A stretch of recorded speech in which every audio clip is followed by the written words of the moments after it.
Hello dear students, welcome back to my YouTube channel eContent BB. So dear students, we are talking about the labor cost remuneration and incentive topic. In this topic we have already studied the timekeeping methods. Now today's discussion point is time booking.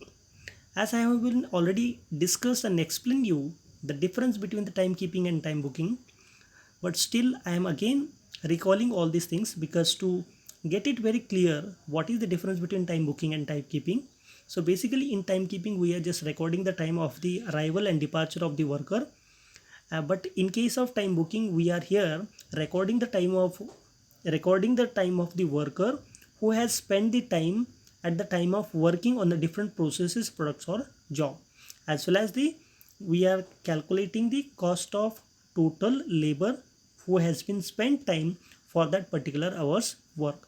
So dear students, to understand what is the meaning of time booking, so simply time booking means recording of time of each worker spent on the various job during his period of attendance in the factory. याचा अर्थ असा आहे की एखाद्या वर्करने जेव्हा फॅक्टरीमध्ये तो कामाला आला तेव्हा फॅक्टरीमध्ये काम केल्यानंतर त्याने किती वेळ एखाद्या जॉबवरती किंवा एखाद्या प्रोसेसवरती काम केलं याचं रेकॉर्डिंग म्हणजे टाईम बुकिंग होय. So it is not enough to keep the complete record of the worker's attendance. It should also essential to know that how much time the worker is spending on the different job, work order or operations, and this is referred as time booking. Therefore, time booking is time taken by a worker in respect of given assignment, that is time devoted to a particular unit. And in and out time of a worker shows time in which he has been present in the factory. So time booking shows how attendance time has been spent on various job or operation or work order. Hence time booking may be presented as the time booking is equal to attendance time minus lost time. आता time booking याचा simple अर्थ काय तर कंपनीमध्ये जेव्हा कामगार उपस्थित होता तेव्हा उपस्थित वेळेपैकी त्याने किती वेळ कंपनीमध्ये एखाद्या प्रोसेसवरती, एखाद्या सर्व्हिसवरती किंवा एखाद्या ऑपरेशनवरती किंवा एखाद्या जॉबवरती त्याने किती वेळ काम केलं. आणि म्हणून टाईम बुकिंगचा फॉर्म्युला काय सांगतो, टाईम बुकिंगचा फॉर्म्युला असा सांगतो की attendance time minus loss time. म्हणजे समजा तो कामगार कंपनीमध्ये 8 तास कामावरती होता, परंतु 8 तासापैकी फक्त त्याने 6च तास त्या पर्टिक्युलर प्रोडक्टवरती, प्रोसेसवरती काम केलं असेल, म्हणजे त्याने 2 तास वाया घालवले, तर त्याचा टाईम बुकिंगचा किती टाईम असणार आहे, 6 तास असणार आहे. आणि टाईम कीपिंगचा टाईम त्याचा किती असेल, 8 तासाचा असेल. So there are certain objectives of time booking, and the objectives are is to ascertain the labor hours spent on work and the ideal labor hours. Second, to ascertain the labor cost of various product or job. To calculate the amount of wages and bonus payable under the wage incentive scheme. To compute and determine the overhead rate and absorption of overhead under the labor and machine hour methods.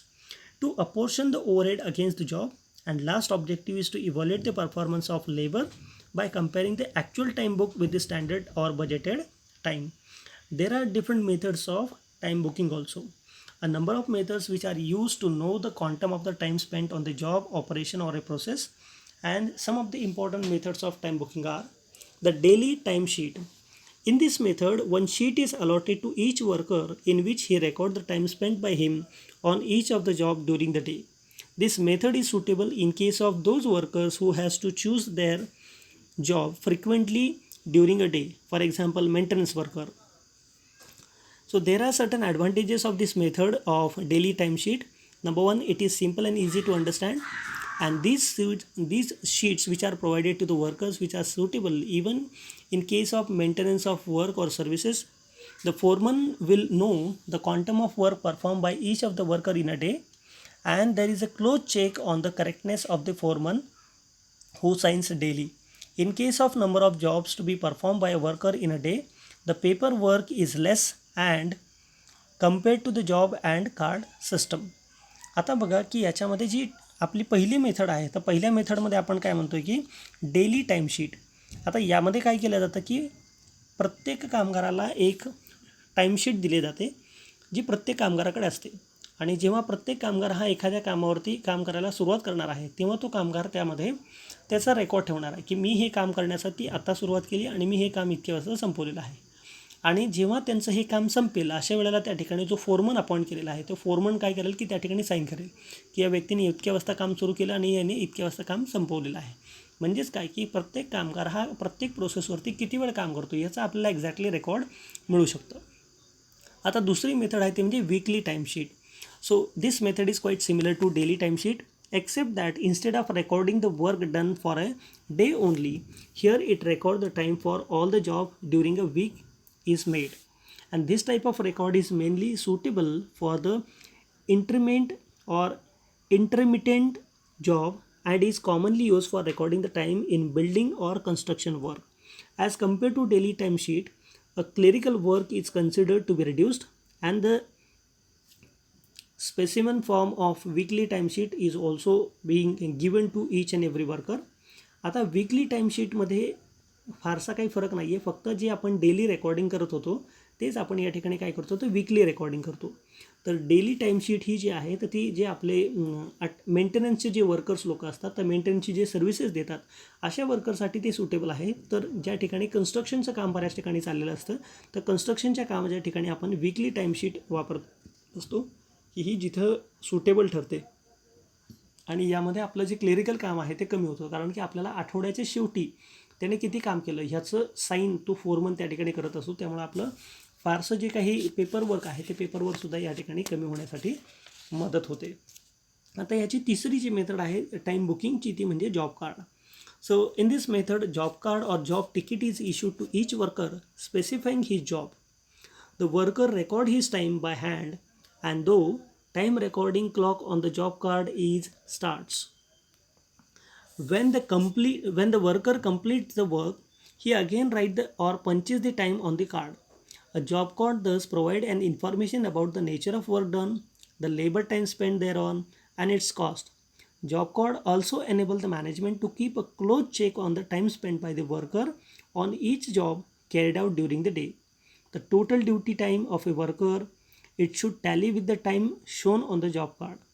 So if it does not tally, then the time for each worker remained idle should be recorded, and in the ideal time card with reason to record or account for his full day attendance time in the factory. Job card can be gainfully used for the workers on outdoor duties. The specimen, you can see the specimen of this also, which is available on internet also.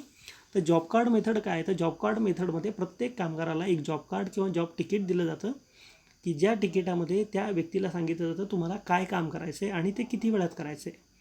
मग जेव्हा ते प्रत्येक वर्करला दिलं जातं तेव्हा तो worker काय करतो की कार्ड मिळाल्या तो त्याच्यामध्ये स्वतःचा टाईम रेकॉर्ड करायला सुरुवात करतो आणि हा टाईम रेकॉर्ड केल्यानंतर तो व्यक्ती काय करतो की काम संपेपर्यंत त्यामध्ये कार्ड पंच करत नाही. ज्या वेळेला त्याचा तो काम संपेल अशा वेळेला ते कार्ड हे पंच केलं जातं.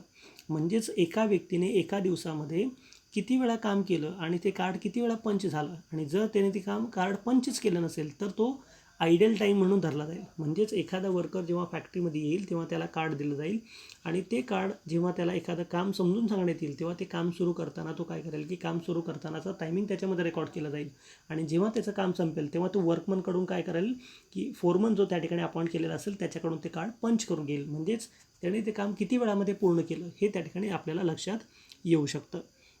आता या मेथडचे काही ॲडव्हान्टेजेस आहेत. The information is recorded fully and correctly as per the proforma.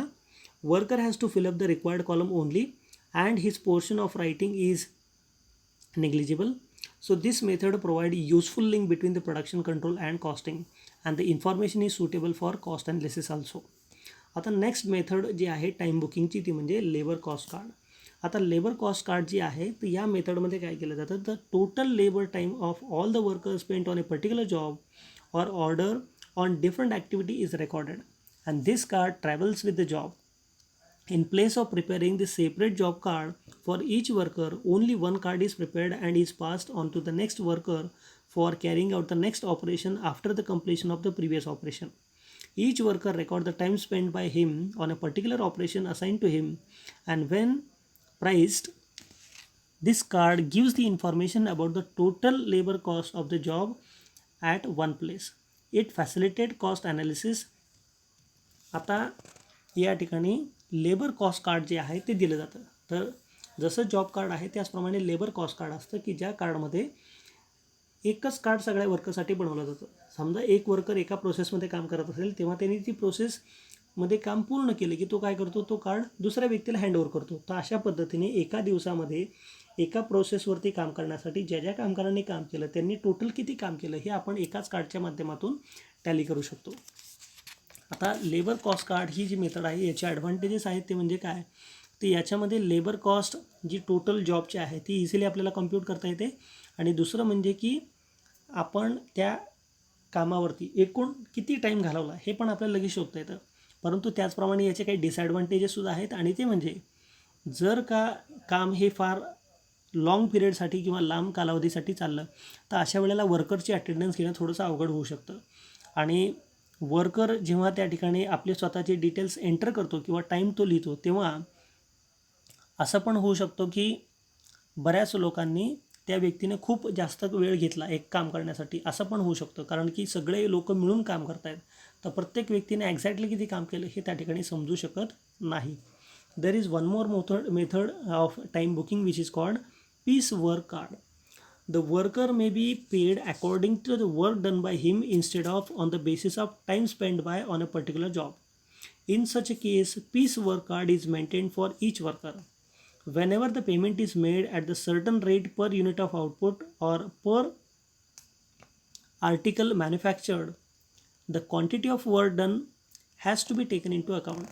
The work completed must be inspected, otherwise quality may be deteriorated by the employees in hurry to produce the maximum possible units within the limited time. Some factories do not maintain the time card when they keep the piece work card, but it is suggested that it is imperative to keep the piece work card along with the time card. आता piece work card म्हणजे काय की या कार्डमध्ये time record केला जात नाही. तर या कार्डमध्ये काय केलं जातं तर एका कामगाराने एका दिवसामध्ये किती वस्तूंची निर्मिती केली तर वस्तूंच्या निर्मितीमागे त्याला पगार दिला जातो. म्हणजेच काय की एका दिवसामध्ये एक वस्तू तयार करण्यासाठी त्याला 10 रुपये दिले जात असतील तर त्या ठिकाणी काय केलं जातं, एका व्यक्तीने एका दिवसामध्ये किती वस्तूंची निर्मिती केली त्या निर्मितीनुसार त्या व्यक्तीला पैसे दिले जातात. परंतु या ठिकाणी त्या व्यक्तीने निर्माण केलेल्या वस्तूंची क्वालिटी देखील तपासणं गरजेचं आहे. अदरवाईज एखादा व्यक्ती काय करू शकतो की जास्तीत जास्त पैसे मिळवण्याच्या नादामध्ये तो काय करेल, क्वालिटीकडे न लक्ष देता तो जास्तीत जास्त फक्त युनिट मॅन्युफॅक्चर करण्याकडे लक्ष देऊ शकतो. तर अशा वेळेला ही मेथड तशी फारशी इतकी उपयोगाची नाही आहे. त्यामुळं पीस कार्ड मेथड ही सुद्धा एक मेथड ऑफ टाईम बुकिंग आहे. आणि आणखीन एक मेथड आहे ती म्हणजे कंबाईन कार्ड. तर कंबाईन कार्डमध्ये काय केलं जातं तर it record all the 3 items that is attendance time, job time, idle time on a single card record, and this will facilitate reconciliation and discrepancy. So if any bought out, as usual this card may be filled either manually or with the help of clock recorders. आता combine कार्डमध्ये काय केलं जातं तर combine कार्डमध्ये ह्या सगळ्या गोष्टींचा समावेश केला जातो. उदाहरणार्थ कंबाईन कार्डमध्ये व्यक्तीचा अटेंडन्सचा टाईम, त्यानंतर त्याने जॉबवरती किती टाईम घालवला आणि त्याने वेळ वाया किती घालवला म्हणजे आयडल टाईम किती घालवला, ह्या सगळ्या गोष्टी एकच कंबाईन कार्डमध्ये रेकॉर्ड केल्या जातात. जेणेकरून आपल्याला रिकन्सायलेशन करणं आणि ह्याच्यामधले जे काही दोष आहेत ते दोष दूर करणं आपल्याला इझी जाऊ शकतं. तर मला वाटतं विद्यार्थी मित्रांनो ह्या सगळ्या ज्या काही मेथड आपण अभ्यास केल्या आहेत ह्या सगळ्या मेथड्स या टाईम बुकिंगच्या मेथड्स आहेत. And there are certain new methods also. And these different time and allowance systems which are available to the employers as well as to the business services and consulting and consultants, those who are willing to perform the services for and sell the system to the employee. Most employers nowadays they are using automated timekeeping systems to track the time work and time off by the employee with the employee's hours received and controlled by the management. Employee report hours work manually with the timesheet by punching in and out and with the time clock and time cards, or you can say electronically with a magnetic sweep card or logged in into the computer station. So employer ensures that employees are present for the hours they work for which they are being paid, and approve the overtime and the time off, and track the hours for benefit of eligibility. Attendance and seniority are tied to performance, compensation and opportunity for the advancement. So recently with the help of computer, many companies now they are designing time booking portals for the time booking and attendance record. For example, time booking portal for the Tata Technologies. The time booking portal, which is designed for Tata Technology, is an in-house application that is used by the employees of Tata Technologies employees, and which can be accessed this portal by using their standard window, network log in and password. तर विद्यार्थी मित्रांनो, आजकाल अशा खूप साऱ्या नवीन नवीन methods time बुकिंगच्या आणि time किपिंगच्या बाजारामध्ये आलेल्या आहेत. ज्याच्यामध्ये तुम्ही आजकाल आपण पाहतो की कंपनीमध्ये फेस रिकग्निशन सिस्टम आलेला आहे, इलेक्ट्रॉनिकली पंचिंग सिस्टम आलेले आहे, इन आउट सिस्टम आलेला आहे. तर अशा बऱ्याचशा मेथडचा वापर करून आजच्या युगामध्ये आपण टाईम बुकिंग आणि टाईम किपिंग हे इलेक्ट्रॉनिक पद्धतीने म्हणजेच कम्प्युटरमध्ये करू शकतो. त्याचप्रमाणे वेगवेगळ्या प्रकारचे पोर्टल देखील, जसं टाटा टेक्नॉलॉजीज ही जी कंपनी आहे, या कंपनीने सुद्धा आपलं एक कम्प्युटर बेस्ड एक वेब बेस्ड एक पोर्टल बनवलेलं आहे, ज्या पोर्टलमध्ये प्रत्येक कंपनीचा एम्प्लॉई हा स्वतःचं इन आउट आणि त्याचप्रमाणे त्यांचं टाईम बुकिंग आणि टाईम किपिंगचं रेकॉर्डिंग स्वतः करत असतो. तर मला वाटतं विद्यार्थी मित्रांनो, आज आपण हे ज्या काही मेथड्स ऑफ टाईम बुकिंग आज पाहिलेल्या आहेत, याच्यामध्ये तुम्हाला कुठल्याही प्रकारची शंका नसावी. आणि if you have any of the doubts or queries regarding this video, you can kindly ping me on my WhatsApp, or you can just comment me in the comment box. And if you like the video, please hit the like button and subscribe my YouTube channel. Thank you for your patience listening. Thank you.